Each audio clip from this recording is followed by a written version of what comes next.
নমস্কার বন্ধুরা, কেমন আছেন সবাই? আশা করি সবাই ভালো আছেন। তো চলে এলাম নতুন একটা রেসিপি নিয়ে। আজকের রেসিপি হলো রোড সাইডের ডাল পকোড়া। কিভাবে বানাবো আর কি কি লাগছে এই রেসিপিটা বানাতে দেখে নেবো স্টেপ বাই স্টেপ। তো চলুন শুরু করা যাক আজকের রেসিপি। তো সুন্দর একটা রেসিপি শেয়ার করলাম, আশা করি আপনাদের ভালো লাগবে। তো চলুন শুরু করবো আজকের রেসিপি। পুরো ভিডিওটা দেখার অনুরোধ রইল। তো বন্ধুরা, ডাল পকোড়া বানানোর জন্য এখানে নিয়েছি কাঁচা লঙ্কা, আদা, ধনেপাতা, পেঁয়াজ আর রসুন। সবগুলোকে আমি এমনভাবে চপিং করে নেব, ছোটো ছোটো করে, একদম ফাইন চপিং এটা করে নেব। দেখুন এমনভাবে পেঁয়াজ, আদা, রসুন সবগুলোকে চপিং করে নিতে হবে। খুব সুন্দর একটা রেসিপি শেয়ার করলাম, আশা করি ভালো লাগবে। আর যদি আমার রেসিপিটা ভালো লাগে তো কমেন্টে জানাতে ভুলবেন না, কমেন্ট করতে ভুলবেন না রেসিপিটা আপনার কেমন লাগবে। তো লঙ্কাটা খুব ফাইন করে চপ করে নেব। আর নেব ধনে পাতা, ধনে পাতাটাও চপিং করে নেব ভালো করে। বন্ধুরা, পেঁয়াজ, লঙ্কা, আদা, রসুন, ধনে পাতা সব আমি চপিং করে রেডি করে নিয়েছি। তো এবারে আমি ডালটাকে রেডি করে নেব। আমি ডাল ভিজিয়ে রেখেছিলাম 4-5 ঘন্টা আগে। তো ডালটা খুব সুন্দরভাবে রেডি হয়ে গেছে দেখুন। এবার আমি এটাকে পেস্ট করে নেব। খুব ফাইন পেস্ট করব না, একটু মোটা মোটা এটাকে পেস্ট করে নিতে হবে।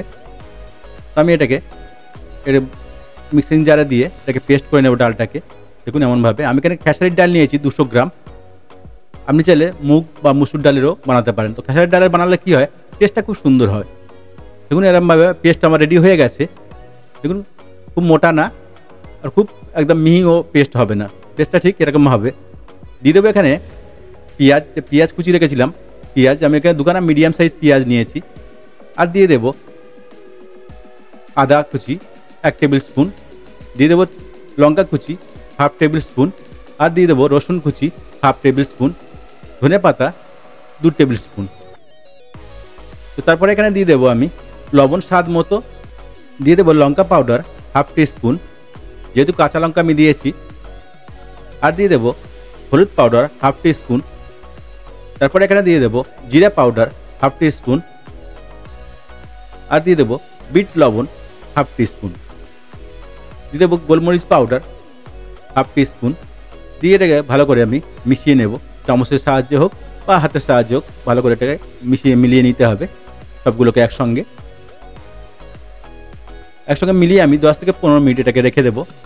তারপরে আমি তেল গরম করে এটাকে একটা একটা করে ছাড়তে আরম্ভ করবো। আপনি চাইলে চামচ দিয়েও ছাড়তে পারেন বা হাত দিয়ে, যেটা খুশি, যেটা আপনার সুবিধা হবে সেটা দিয়ে এটাকে অল্প অল্প ছেড়ে, ছোটো ছোটো করে ছেড়ে পকোড়া বানিয়ে নেবেন।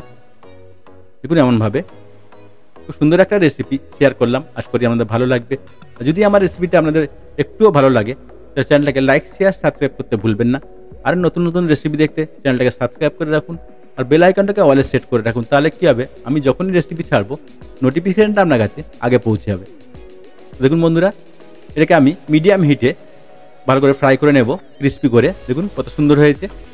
যদি এই রেসিপিটা ফলো করে আপনি এই ডাল পকোড়া বানান তাহলে রোড সাইডের থেকে আরও সুন্দর বাড়িতে আপনি বানাতে পারবেন, এটা গ্যারান্টি। তো বন্ধুরা দেখুন আমার ক্রিস্পি হয়ে গেছে। এটা চাইলে আপনি ডবল ফ্রাইও করে নেবেন। ডবল ফ্রাই করলে কী হবে, ক্রিস্পিটা আরও সুন্দর হবে।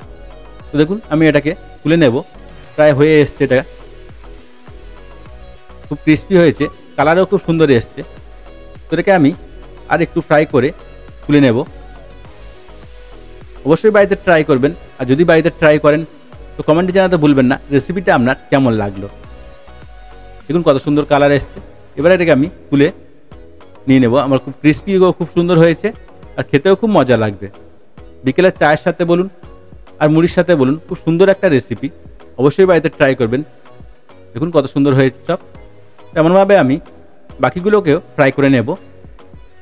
দেখুন কত সুন্দর ক্রিস্পি হয়েছে।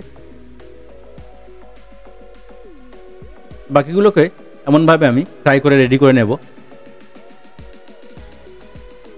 অবশ্যই পুরো ভিডিওটা দেখবেন। আর এই রেসিপিটা ফলো করলে আপনারা দোকান থেকে ডাল পকোড়া কিনে খেতে হবে না, আপনি বাড়িতে বানিয়েই খেতে পারবেন। চলুন বাকিগুলোকে এমনভাবে আমি ফ্রাই করে নেব সেম প্রসেসে। মিডিয়াম হিটে এটাকে ফ্রাই করতে হবে, নাহলে কী হবে, ওপরটা লাল হয়ে যাবে আর ভিতরটা কাঁচা থেকে যাবে। মিডিয়াম হিটে আমি সবগুলোকে এমনভাবে ফ্রাই করে রেডি করে নেব। বাড়িতে যদি কাউকে এমন ডাল পকোড়া বানিয়ে খান তো দোকানের ডাল পকোড়া খাওয়া সে ভুলে যাবে।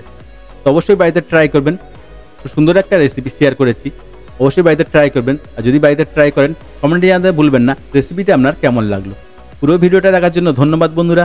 ভালো থাকবেন, সুস্থ থাকবেন। আবার দেখা হবে নেক্সট ভিডিওতে। ধন্যবাদ সবাইকে। আরও নতুন নতুন রেসিপি দেখতে অবশ্যই কমেন্ট করুন, সেই সব রেসিপি আমি বানিয়ে দেখাবো আপনাদেরকে। ধন্যবাদ।